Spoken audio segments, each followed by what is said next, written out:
So they say we ingest something like 213 micrograms of microplastics per year. Not what you heard? Well, that's probably because there isn't really much public appetite for good news about plastics. And the truth is, that's some pretty good news about plastics. The story you may be more familiar with is derived from this paper in the Journal of Hazardous Materials in October 2020 that states humans could potentially be ingesting 0.1 to 5 grams of microplastics per week. And that scientific paper got translated via something akin to the telephone game into we all eat a credit card's worth of plastic per week, which makes a lasting visual in our brains, and that stuck. How that went from one to the other was described in detail by the Vlogbrothers, who are much more entertaining than I am, and they did a great job. I think they called it an 11-step process to get from that original paper to all the mainstream media reporting a credit card that we're eating every week. And I will post a link to that YouTube video. As far as I know, everything they say in there is correct. But what the Vlogbrothers don't do, and what they really shouldn't be obligated to do, is read the original peer-reviewed paper to see whether that was correct. And that was actually done by someone other than me, so I'm grateful for that. And a letter to the editor was published about that, which states that, in fact, the human eats a credit card worth of microplastics not every week, but every 23,000 years. So obviously there was something wrong. So here is a how-to guide to generate really high estimates for plastic intakes. 1, mix and match data sets. Okay, so use sizes and weights from one set of data and use numbers from another set of data and multiply them times each other. Number 2, assume cubical or spherical shapes, even though a lot of these are fibers, for example. 3, include data that is not provided in the source of reference. So some data just appears here. It is there's a reference given for it, but the data is not found in that reference. Number 4, you rely heavily on nonsensical data from one source. So the source for this review was flawed in and of itself. There was some density data there that didn't make any sense. And then 5, generate some of your own nonsensical density related results. Apparently, dividing mass by volume is very hard. I'm not going to go over all of these in detail. The letter does a great job of this and even includes a little bit more. But I do want to show you this top one because this is the main one that gets us to that 5 grams per week thing. And what they do is they look and they say, okay, here are the particles in drinking water, but they're really small and nobody gives us any mass data for that. We can't really figure out what it is. So here's these bigger particles in seawater. There we know the average mass per particle. So let's just take this mass from this data set and multiply it times this number from this data set. And we're going to go over a lot of particle size distribution information today. And I think if you watch this video, you'll understand how that can lead to massive errors. The authors, of course, are aware of these errors. There was another news article written about this saying microplastics are bad, but ignoring science is worse. And in that treatment, the authors are quoted as saying that they remained behind their article, not because they believe the science to be correct or accurate, but because it's helping them to achieve their desired political objectives. So this is no longer a scientific article. If it ever was, it is the Credit Card Manifesto. As I mentioned, this letter does what I normally do. It goes through this article and determines its accuracy. In this case, it's not very accurate. But rather than go through this article in detail again, I'll just refer you to this letter, which already does that. What I'd like to do is tell you a little bit more about how they got to this 23,000 years thing. And the way they got there was by looking at this paper, Lifetime Accumulation of Microplastics in Children and Adults from 2021. And so this will be the main subject of this YouTube video. This is a paper, it's in Environmental Science and Technology 2021. There's a ton of great information in here. You can probably see I highlighted a whole bunch of things because there's really a lot to learn from this paper, and I will try to go through the most important points with you now. Okay, so how do we calculate microplastics intake? Well, they go through every food type for which microplastic contamination has been reported. They throw out the ones for which there is insufficient data, and they're left with air, we're breathing, and then all these different food types that you see listed.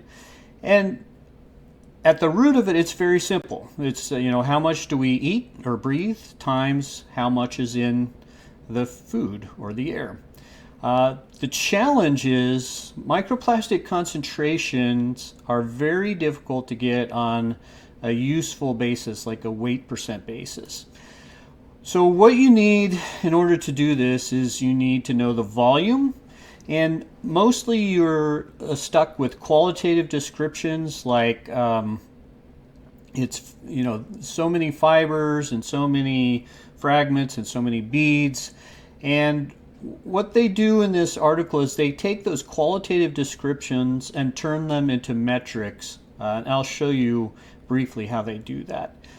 You need to know the density, and again, what you normally get in the papers is qualitative description, like what kind of polymer it is, and from that they calculate the densities.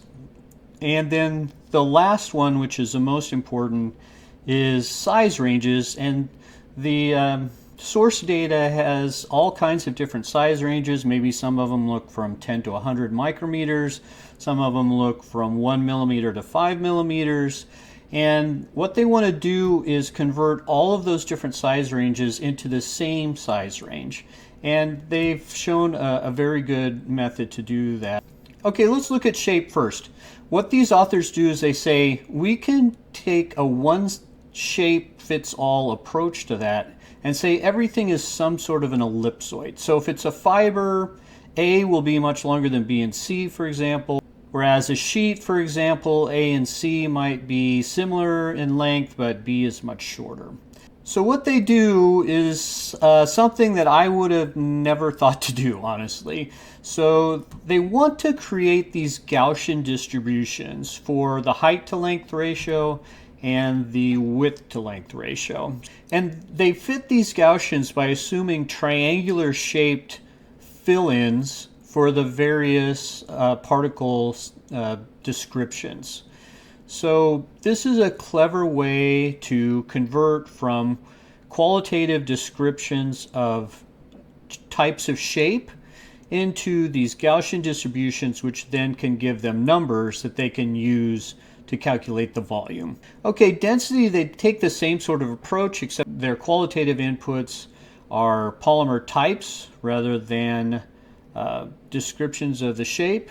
Personally, I would have done this a little differently. I would have looked at each of these polymer types, looked at the highest volume products within those and the densities for those, come to some sort of a weighted average density for each of these polymer types, and then just taken the weighted average density of all of those put together. But I think probably that approach would come to a very similar final average density. Okay, now we get to particle size distribution, which is the hardest and most important.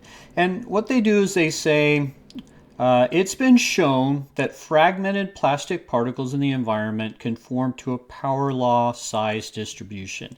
That's given by this very simple looking equation here, y equals cx to the minus alpha.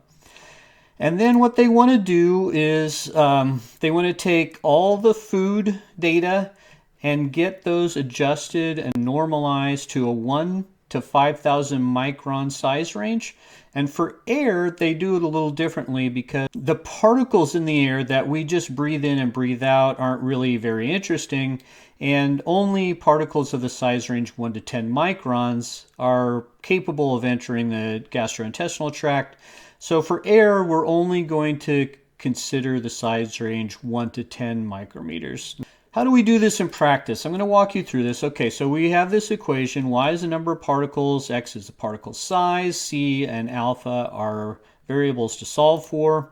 We take the log of both sides and you get this equation. That allows us to take data from the literature and make plots like this. Okay, so they took all of the data sets for which there were at least 5 size delineations and plotted them in this log-log plot. And they use these data to generate alpha, and they use alpha to fit everything to the same size range. Okay, let's go through this in more detail. First of all, all these data sets here are microplastics found in food.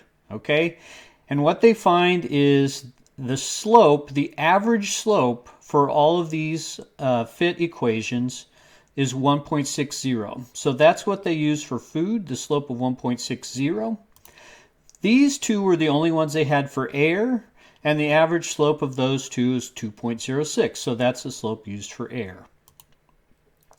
Then they use what's called this size realignment equation, which is just some calculus and some algebra to derive this final equation. And what this allows you to do is to take one size range and calculate another size range from that. And let's walk through an example because it's really not that hard, to be honest with you. Let's say if we had a food study where they were looking for microplastics in the 100 to 500 micrometer range. Okay, so that's our range.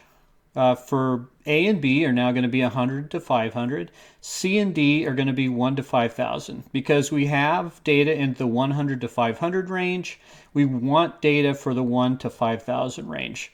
So then all you do is you plug in these numbers for A, B, C, and D. You put in 1.6 for alpha, and it turns out that this ratio is 0.0393. So only about 4% by number of the microplastics are accounted for by this 100 to 500 size range study.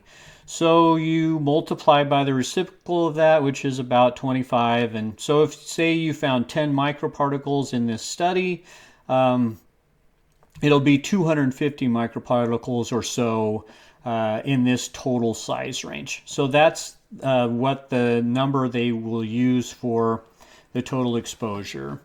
Okay, I think this is a great way to do it. I think this is maybe the only way to come to some common size distribution range. But I do want to point out that there's a lot of extrapolating going on to get to these numbers. Okay, so if you look at food, all of our data is here sort of in the 0.5 to 10 millimeter size range. And so you have to do a pretty significant extrapolation to get down to these very small sizes. So that can lead to some significant errors. And as you'll see, larger errors in the number of microparticles as opposed to the mass, because most of the mass is out here in the big sizes. Then for air, you know, your data is almost exclusively outside of the range of interest. So it's all extrapolated numbers to get to the 1 to 10 micron size range. I looked at these again. I like to look at examples to really understand what's going on. So I looked at these two myself. I went through their data extraction process for this reference for outdoor air, got the numbers essentially the same as they did. You have to digitize graphical data, so that's why my numbers don't line up exactly with theirs, but they're pretty close. Then I also went through the numbers for indoor air, and they also worked out pretty well. But I noticed something interesting about the data set for indoor air that I want to go over with you.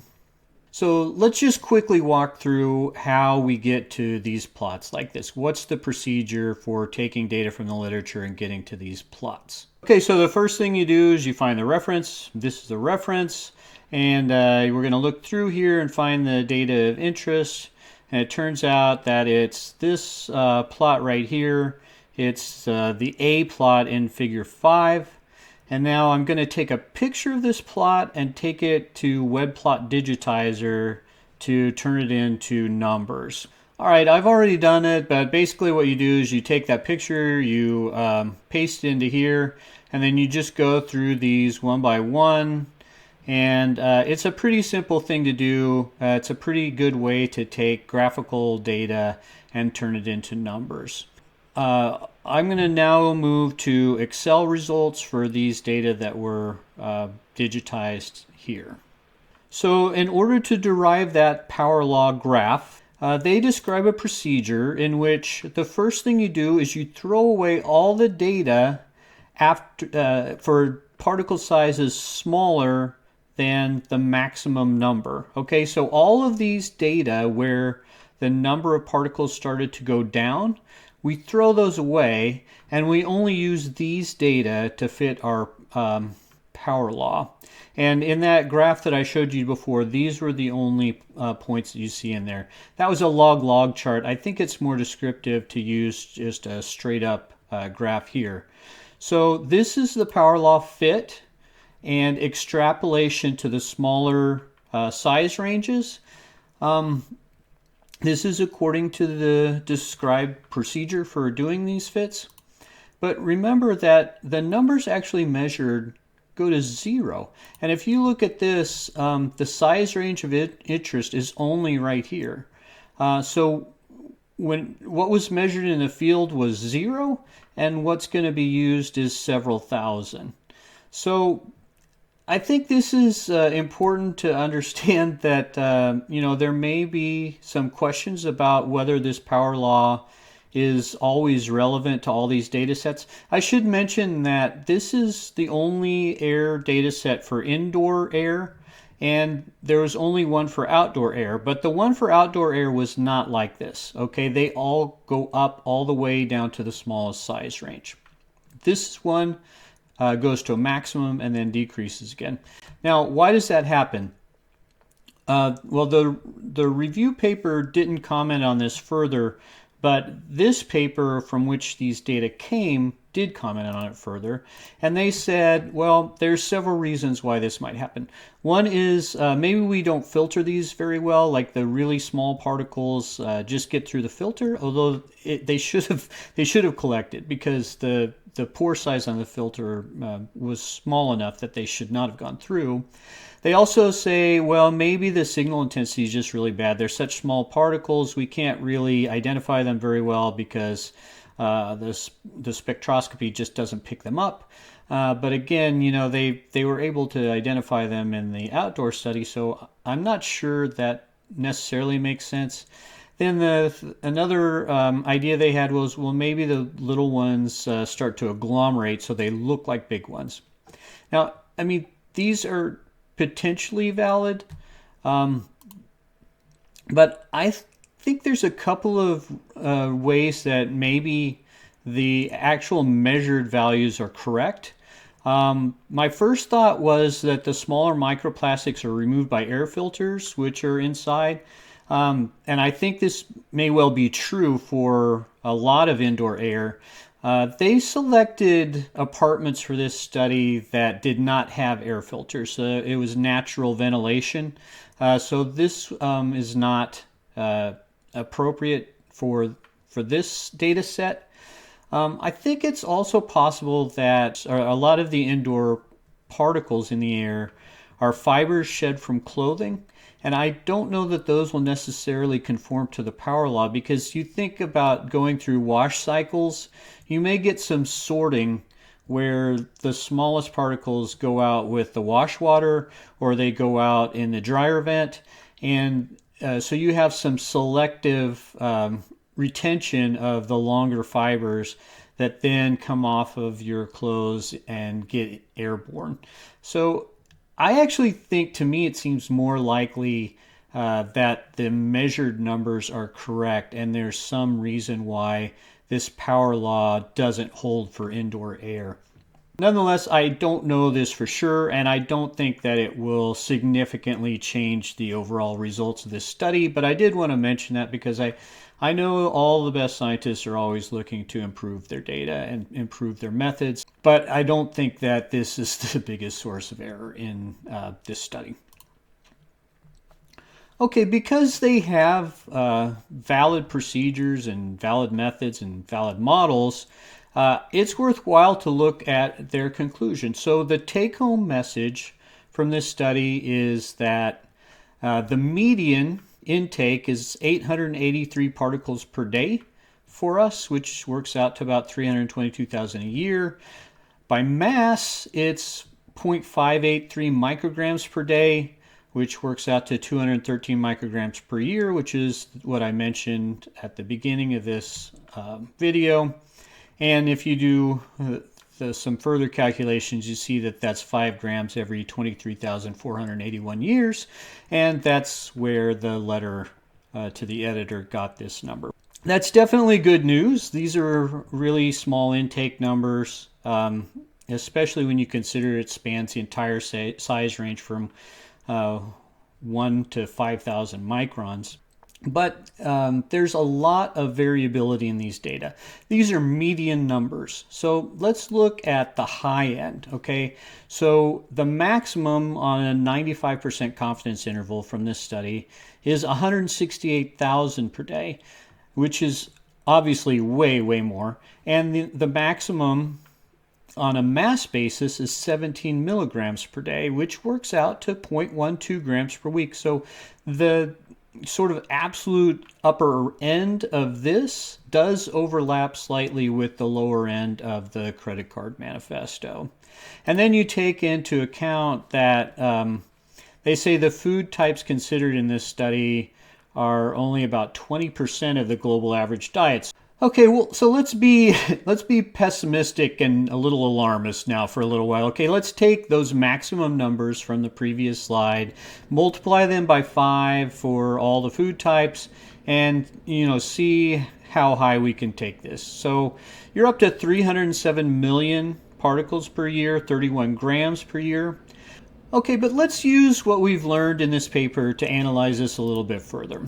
Okay, we can take this equation, which you've seen before, to adjust these number of particles to a different size range, and this similar equation, which my son Riley helped me to solve for, to adjust this mass to a different size range. Okay, and let's pick a size range less than 20 microns. Then this 307 goes to 257 million, so it's still almost all of those particles are less than 20 microns, okay? A very large fraction by number are less than 20 microns. But if you look by mass, this 31 grams goes all the way down to 54 micrograms per year. That's really very, very small. And then if you look at nanoplastics, some people say that's the real issue. We need to worry about nanoplastics. So the number of nanoplastic goes up because you're getting even smaller. So you're talking about tens of billions of nanoplastics per year. But the mass goes way down, 41 nanograms per year. Okay, so even at this most pessimistic scenario, 41 nanograms of nanoplastics in your body per year. This is such a small number that it really makes any sort of study looking for nanoplastics in the human body a complete non-starter. I mean, you're just not going to find 41 nanograms of some plastic anywhere with any sort of certainty. Let's go even further. Let's say all the global plastic production for 1 year, 460 million metric tons. Let's take all of that plastic production and just dump it all into the water or onto the ground and say it all turns into microplastics, okay? So we're going to take an entire year of plastics and turn it into microplastics just for a thought experiment. We're not really going to do this. Don't worry about it. And if you do that, the mass out of that of nanoplastics is only 610 kilograms which works out to 76 micrograms per capita. To put that in perspective, so LD50, in other words, the dose needed to cause death 50% of the time for a 50 kilogram person. For some of these commonly known toxic substances, they're all way above 76 micrograms, except for this botulinum, which is extremely toxic. But you know, all the buzz around nanoplastics, I'm just having a lot of trouble getting concerned about it, because it's just, by mass, it's just a tiny fraction.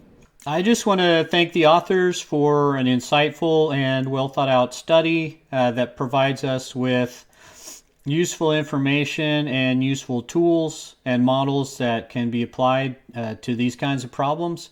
It's a good paper.